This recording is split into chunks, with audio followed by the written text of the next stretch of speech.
En Afrique, la sorcellerie fait partie de nos croyances les plus répandues. Nous croyons en l'existence de forces extérieures, mystiques, qui peuvent nous empêcher d'avancer, qui peuvent nous bloquer dans nos vies et qui peuvent même mettre nos entreprises en déroute. Et pour cela, beaucoup d'Africains hésitent à investir, que ce soit dans leur village, que ce soit dans leur ville natale, pour pouvoir se préserver. Dans cette vidéo, je vais vous montrer 4 astuces qui vont vous permettre d'investir dans vos villages, d'entreprendre dans vos villages, malgré la présence de la sorcellerie. À tout à l'heure. Hello! Je suis Jessica Gédé, multi-entrepreneur en Afrique. Je suis dans la restauration, dans l'agroalimentaire, dans l'immobilier et dans l'esthétique. Je vis entre l'Afrique et l'Occident. Ici, nous partageons les meilleures méthodes pour pouvoir réussir l'entrepreneuriat en Afrique. Si ce sont des thématiques qui peuvent vous intéresser, je vais vous demander 2 petites choses. Partagez la vidéo et abonnez-vous! Aujourd'hui, nous allons parler d'un sujet vraiment très fort, très mystique, très mystérieux. C'est le sujet de la sorcellerie et du business. Il y a de cela quelques mois, j'ai rencontré une de mes amies du lycée, non, de l'université. Une de mes amies de l'université que j'avais perdue de vue. Donc, qu'est-ce qui se passe? Qu'est-ce que tu deviens? Et tout ça. Elle me dit, ah bah, ça tombe bien, en fait, Jessica. J'ai une autre copine qui m'avait dit que toi, tu étais dans les affaires. Donc, je te cherchais même parce que j'avais un peu de sous là pour voir donc où est-ce que je pouvais me mettre, ce genre de truc. J'étais, ah bon, t'as des sous? Elle me dit, oui, j'ai des sous. En fait, on a des maisons là, on a des terrains, pardon, on a des terrains. Et donc, j'en ai vendu quelques-uns là. Et ça m'a rapporté quelque chose. Et donc, avec les sous que ça m'a rapporté, je voulais me mettre dans du business, quoi, dans le business. Et moi, une fois que j'entends terrain, mon cerveau fait tic, tic, tic, tic, terrain, terrain. Il y a des terrains quelque part. Je dis, ah bon, t'as des terrains et t'as des terrains où? Elle me dit, ah mais c'est des terrains, mais c'est des terrains qui sont au village, hein. C'est pas des terrains qui sont en ville, tout ça. C'est plutôt des terrains que je dis, mais ça m'intéresse, parti, ça m'intéresse, ça m'intéresse. Est-ce que tu continues à les vendre? Elle a dit, non, non, non, j'ai fini, j'ai vendu ce que j'avais à vendre, là, je vais garder cela. Bon, d'accord, ok. Je dis, mais tu as des terrains à vendre, tu les as eus au village et tout ça, t'as pas eu de difficultés? Et là, elle me dit, ah, pour les difficultés, assieds-toi bien, je dois te raconter l'histoire, c'est un truc. En fait, les terrains étaient là. En fait, les terrains dans le village étaient là, personne n'allait les réclamer. Et donc, c'était les personnes qui étaient dans les villages qui profitaient de ces terrains-là. Mais je dis, c'est un village où les gens n'y vont pas. Les gens n'y vont pas parce que, évidemment, vous devez le deviner, à cause des sorciers. Voilà, à cause de la peur des sorciers. Donc, les terrains sont là. C'est les cousins, les tantes, les trucs qui profitent de ces terrains, qui les revendent à des personnes extérieures, qui les revendent. Voilà. Et c'est eux qui font leur business. C'est eux qui se sucent sur le dos des gens. Voilà. Et donc, elle a expliqué que elle, même son père aussi n'allait pas, son père à qui appartenait le terrain n'allait pas. Quand son père est décédé, ils ont fait les funérailles, et bon, ils sont partis, ils n'ont absolument pas parlé des terrains. Et son père, en bon africain, avait une deuxième famille. De cette deuxième famille-là, il y avait un enfant. Et c'est donc cet enfant-là qui est venu, qui a dit, je sais que mon père est mort, je suis venu pour l'héritage. On dit, mais quel héritage? Et il dit, mais mon père a des terres. Mon père a des terrains. Donc, je suis venu pour ça. On dit, quel terrain? Les terrains qui sont au village, là. Toi, tu n'es pas peureuse, hein? Tu vas aller au village pour faire réclamer terrain aux villageois. Il faut aller réclamer. La demoiselle, évidemment, qui venait d'une autre ville, qui avait suivi sa mère, qui venait d'une autre ville, la demoiselle, de ce que ma copine m'a expliqué, la demoiselle est partie au village pour réclamer les terrains. Elle allait voir le chef du village, elle a dit, je suis la fille d'un tel. Voilà mes papiers, tout et tout. Mon papa est décédé. Je n'ai pas appris ça assez tôt pour pouvoir participer aux funérailles, mais voilà, j'ai mes papiers. Je suis venue pour réclamer les terrains. Et j'ai déjà commencé même les dossiers administratifs au père de l'administration pour réclamer les terrains. Le chef du village a regardé comme ça. Mais, genre, la fille, elle est folle, quoi. Et puis, je suis venue, voilà mes papiers. Donc, je suis venue pour récupérer les trucs. Donc, il y a eu une réunion de notables et tout ça avec la petite. Et elle n'a pas spécialement été interpellée ni effrayée. Elle a dit, ce sont les terrains de mon père. De mon père, c'est mon héritage. Je suis en droit de venir les demander. Voilà, je suis en droit. Et donc, de fil en aiguille, comme ça, elle s'est accrochée. Il y a eu même des menaces, il y a eu des... On a tourné autour d'elle, mais elle n'a pas cédé. Elle a dit que ces terrains-là appartenaient à son père. C'était son héritage. Elle devait pouvoir avoir droit à cet héritage-là. Même ses sœurs, qu'elle ne connaissait pas beaucoup, se sont laissées de la dischater. Mais tu veux aller te faire tuer ou quoi? Tu n'as pas d'autres projets dans ta vie? Faut laisser ces terrains aux gens. Elle a dit niet. Elle allait jusqu'au bout. Elle allait jusqu'au bout, elle a eu gain de cause. Elle a eu gain de cause. Donc maintenant, quand elle a eu gain de cause, tout le monde s'attendait à ce que dans les jours qui viennent ou dans les mois qui viennent, la fille décède. 1 mois, 2 mois, 3 mois, zéro. La fille est toujours là. Elle a commencé à prendre les gens pour pouvoir travailler les terrains, les terres agricoles, tout et tout. Aïe, elle n'est pas morte. Elle est vivante. Et les autres ont commencé à dire, mais attends, c'est quelle histoire ça? Elle n'est pas morte, ta fille est là. Et donc, ses sœurs se sont approchées d'elle pour lui dire, ah, nous-mêmes, les terrains là aussi, bon, tu as été le cobaye en quelque sorte, nous aussi on veut. On veut les terrains. Et donc, mon amie là, c'est comme ça, elle a réussi à avoir des terrains, mais ils n'ont pas partagé ça à part égale, hein, parce que la demoiselle, c'est elle qui avait pris le risque. Donc, elle a dit, j'ai pris le risque. 1 tiers des terrains, c'est pour moi. Vous vous débrouillez avec les 2 autres tiers. Voilà, c'est tout.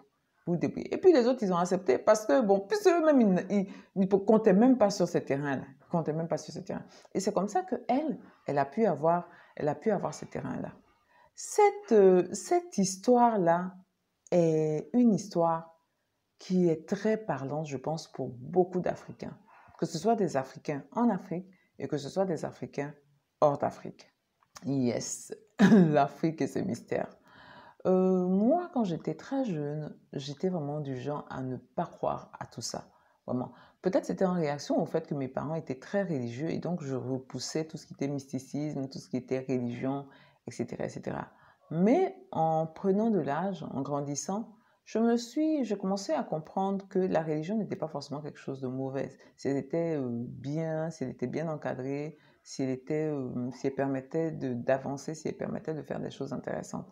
Et donc, même le mysticisme, tout ça, ce n'est pas quelque chose de mauvais en soi. Ça dépend de comment on l'utilise. Et je croyais surtout maintenant en l'existence de ces choses-là. Je ne crois toujours pas en la domination de ces choses mystiques sur la vie des gens, mais je crois que c'est des choses qui existent. C'est pas parce qu'on ne les voit pas que ça veut dire qu'elles n'existent pas. La première astuce que vous pouvez mettre en place pour pouvoir faire le business, malgré qu'il y ait le sorcier, c'est l'astuce d'évitement. L'astuce d'évitement, c'est une astuce que je vois beaucoup de personnes faire. C'est une astuce qui va consister à aller entreprendre dans des régions autres que vos régions natales. Par exemple, si vous venez pour les Ivoiriens, hein, si vous venez par exemple de Korogo, vous allez avoir tendance à entreprendre, à réaliser vos business en dehors de Korogo. Vous allez le faire peut-être à Boaké, peut-être à Abidjan, etc.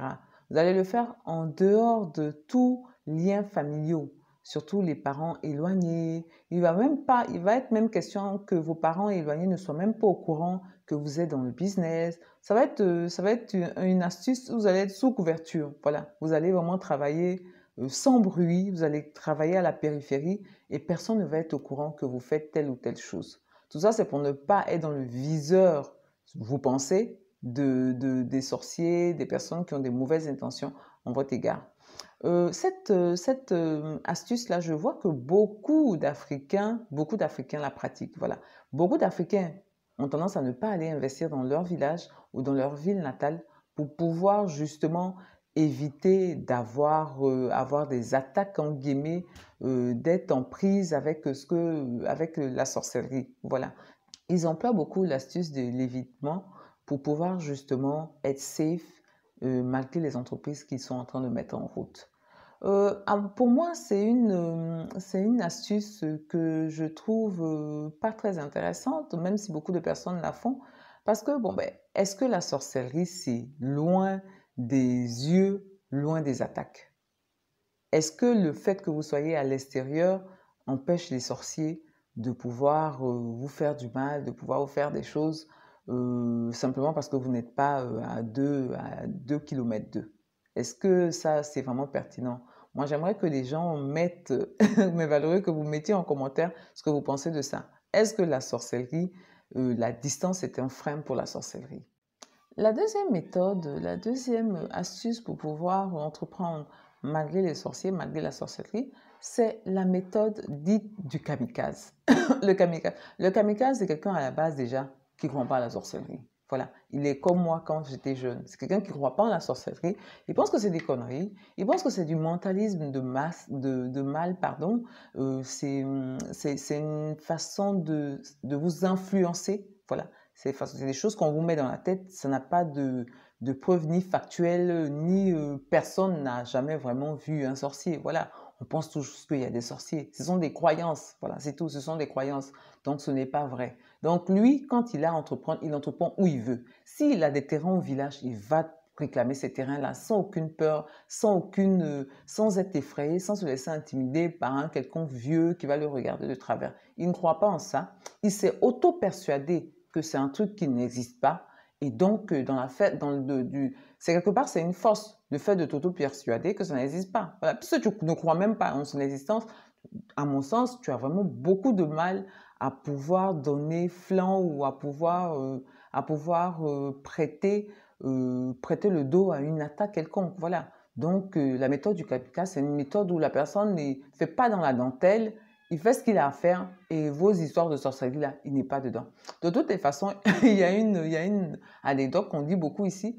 On dit, pareil, que quand les Occidentaux quand les colons, pas les Occidentaux, quand les colons sont arrivés ici, bah, pour pouvoir en quelque sorte mater les populations locales, quand ils arrivaient dans un village, ils demandaient c'est qui le sorcier du village. Voilà, c'est qui le sorcier du village. Ils attrapaient le sorcier du village dont toute la population avait peur, qui était censé avoir des pouvoirs incroyables. Et ce sorcier du village sur la place publique, il le chicotait bien. Chicotait bien le sorcier du village. Finissait de chicoter le sorcier du village et puis rien ne leur arrivait. Quand les autres voyaient ça, ah, donc ça veut dire que les colons, ils sont plus forts que le sorcier. Voilà, quelque part, c'était pour pouvoir s'imposer, c'était pour pouvoir pour montrer leur supériorité en quelque sorte. Donc, du point de vue du kamikaze, si les Occidentaux, si les colons là sont venus, ils nous ont colonisés, puis il ne s'est rien passé là. Les histoires de sorcellerie là, c'est pour les âmes sensibles, les gens qui sont mentalement faibles. Donc, ça n'existe pas. Point barre. Il fait son business, il se cache pas du tout, il va au village. Si tu lui parles de manière un peu impolie, de manière un peu condescendante ou avec des paraboles, il te répond sans aucun problème. Il n'est pas dans dans tout ça. Il fait ce qu'il a à faire et la sorcellerie, ce serait pour des gens faibles d'esprit. Donc lui, c'est pas quelqu'un de faible d'esprit, il avance. La troisième méthode pour pouvoir entreprendre malgré la sorcellerie, c'est la méthode dite de prudence. C'est une méthode où tu vas reconnaître l'existence de la sorcellerie, même si tu ne la vois pas, tu sais que la sorcellerie, ça existe. Contrairement à, contrairement à l'astuce précédente, tu crois en la sorcellerie et donc toi, tu vas avoir tendance à faire attention quand tu dois faire des transactions dans ta ville natale ou avec des villageois ou avec des membres un peu éloignés de ta famille. Tu vas avoir tendance à faire très attention avec ce que tu fais. Tu vas avoir tendance à être quelqu'un de très poli, quelqu'un de très respectueux, quelqu'un de très à l'écoute des villageois, des membres de ta famille au village, quelqu'un qui va être beaucoup dans le compromis. Voilà, beaucoup dans le compromis par rapport à, par exemple, des conflits, par rapport à des litiges. Tu vas faire tout pour ne pas prêter le flanc, pour ne pas leur permettre à des sorciers de pouvoir t'attaquer. Voilà. Toi, ton mantra, ça va être si tu ne plantes pas, si tu ne plantes pas de cause, les sorciers n'ont pas la possibilité de te planter le couteau, de te planter le couteau dans le cœur. Il faut planter des causes pour que les sorciers puissent avoir accès à toi. Donc, toi, tu ne plantes aucune cause. Tu es quelqu'un qui fait très attention. Quand tu manges même, tu fais attention à ce que tu manges au village, tu fais attention à ce que tu bois au village pour éviter qu'on te mette des trucs dans ta boisson, dans ta nourriture. Tu vas être quelqu'un de très prudent, quelqu'un qui va être beaucoup dans le compromis, quelqu'un qui va comprendre comment fonctionne le village, comment fonctionnent les villageois, essayer de s'intégrer pour pouvoir développer ses business, pour pouvoir avoir accès à ses terrains, avoir accès à sa terre.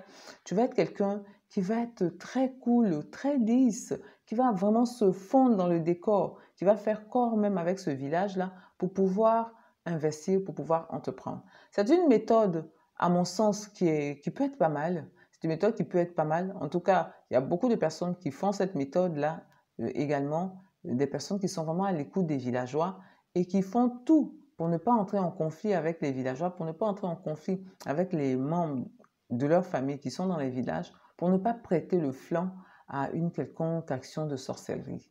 Voilà. Ce sont des gens aussi, comme je l'ai dit, qui vont être très prudents avec leur nourriture, avec ce qu'ils boivent. On ne les invite pas comme ça, ils ne mangent pas n'importe quoi. C'est des gens qui vont marcher vraiment à la prudentia. La quatrième astuce pour pouvoir entreprendre malgré la sorcellerie, c'est une astuce dite l'astuce de la religion. Voilà, l'astuce de la religion, pardon. C'est une astuce dans laquelle la religion va être centrale. Moi, c'est une astuce que je mets en exergue vraiment. C'est une astuce dans laquelle la religion va être centrale. Vous avez la croyance inébranlable, peu importe la religion que vous faites, que vous soyez animiste, que vous soyez chrétien, que vous soyez bouddhiste, que vous soyez musulman, peu importe votre religion. Vous avez simplement la certitude que vos pratiques religieuses, la certitude inébranlable que vos pratiques religieuses sont supérieures à 1 milliard% à toutes les petites pratiques que les sorciers font. Voilà. Vous êtes, par votre pratique religieuse, vous êtes là et les sorciers sont là. Ouais, rate par crête, vous n'êtes même pas au même niveau. Donc, vous avez cette certitude qui est inébranlable qu'un sorcier ne peut pas vous faire quelque chose de mal. Il ne peut pas vous faire quelque chose de mal parce que vous êtes largement par votre pratique supérieure à lui ses pratiques. Vous avez cette certitude inébranlable que la sorcellerie est d'abord très limitée, que la sorcellerie n'a pas de pouvoir sur vous, que la sorcellerie est quelque chose qui est complètement éloigné de vous. Les gens peuvent danser, les gens peuvent sauter, faire tout ce qu'ils veulent. Vous ne voyez pas, mais vous savez que de par votre pratique religieuse, vous êtes supérieur à ça et que vous êtes quelque part inatteignable. La capacité de nuisance des sorciers et de la sorcellerie est quelque chose qui est complètement étrangère à votre vie. Vous êtes à un tel niveau de développement personnel, à un tel niveau de développement spirituel que le sorcier, le petit sorcier, ne peut pas faire quelque chose devant vous. Il ne peut pas. Vous avez cette croyance-là, vous avez cette croyance qui coule dans vos veines, qui fait corps avec vous, qui est dans votre cerveau, qui vous imprègne, qui fait de sorte à ce que, pour vous, un sorcier ne peut rien. Voilà, pour vous, un sorcier ne peut rien. Par votre religion, par votre croyance suprême, un sorcier ne peut rien contre vous. Vous êtes auteur et acteur de votre vie. Voilà. Donc, un sorcier, il est à un niveau tellement bas, il est lui-même en train de se chercher que quand il vous voit, même il voit de la lumière. Voilà, quand il voit du feu. Donc, il ne peut même pas aller s'attaquer à ce feu-là. Donc, vous, toujours en respectant les gens, toujours en étant à l'écoute, vous allez faire vos business dans vos villages. Vous allez faire vos business dans votre ville natale. Vous allez aller réclamer ce que vous devez réclamer, toujours en respectant les gens, toujours en acceptant de ne pas vexer les gens, de ne pas montrer votre puissance, de ne pas tout ça. Non, vous allez être quelqu'un de très poli, quelqu'un de très cool, mais ce que vous avez à réclamer, si c'est un héritage, vous allez le réclamer. Si vous devez faire un business dans votre village, essayez d'apporter du bien-être, vous y allez avec la religion comme support, en sachant que grâce à la religion, vous avez accès à des possibilités que quelqu'un qui n'est pas religieux n'a peut-être pas. Moi, particulièrement, quand je vous l'ai dit au préalable, c'est mon astuce. Voilà, c'est mon astuce. Ma religion, je considère que ma religion est supérieure à tout ce que les sorciers peuvent faire. Donc, tout ce qu'ils font là, moi, bon, de toute façon, je ne les vois même pas. Quelque chose que je ne vois pas. Comment ça peut impacter ma vie? Je ne vois pas. Je crois que ma religion est supérieure, ma pratique religieuse est supérieure à ce que les sorciers font. Donc, je n'ai pas de problème avec ça. Je vais être poli, je vais être gentil, mais ce qu'il y a à faire, je vais le faire. Je vais le faire sans crainte, sans être quelqu'un de méprisant, sans être quelqu'un de supérieur, mais ce qui est à faire va être fait. Je ne vais pas avoir peur d'aller défendre mes intérêts, d'aller défendre les intérêts de ma famille simplement parce que j'ai peur de la sorcellerie, parce que j'ai peur des sorciers. Je vais pas penser au développement de ma région ou de mon village parce que j'ai peur aux sorciers. Non, non, du tout. Je vais pas être dans ce style de fonctionnement-là. Bien. C'était donc mes 4 astuces pour pouvoir permettre aux gens de fonctionner, d'entreprendre malgré les sorciers, malgré la sorcellerie. Je sais qu'il y a probablement beaucoup d'astuces. S'il y a des personnes qui ont d'autres astuces, d'autres façons de faire pour pouvoir entreprendre malgré la sorcellerie, que cette personne-là les mette en commentaire, les partage avec d'autres personnes, parce que c'est un problème qui fait que beaucoup de personnes ne veulent pas investir. Beaucoup de personnes ont peur de partir au village. Beaucoup de personnes sont dans l'expectative et nos villages, nos villes natales se meurent, ne se développent pas parce que les personnes qui devaient venir les développer ont peur des soi-disant sorciers. Bien. Je vais terminer cette vidéo en vous disant, en vous exhortant, comme d'habitude, pour toutes les personnes de la diaspora, de revenir en Afrique, de revenir développer en Afrique, de revenir dans les villages, apporter le développement, apporter le bien-être, essayer de communier avec les personnes locales pour essayer de relever ce continent, de se réaliser des choses extraordinaires sur le continent. Il faut que les gens de la diaspora, il faut même que les Africains viennent pour qu'on puisse partager le gâteau, notre gâteau. Parce que si vous ne le faisons pas, bah les autres vont venir le faire. Ils le font déjà. Donc, c'est quelque chose de complètement impératif. Il faut venir maintenant pour pouvoir partager le gâteau. Ok, je vais vous dire, portez-vous bien, prenez soin de vos familles et on avance ensemble.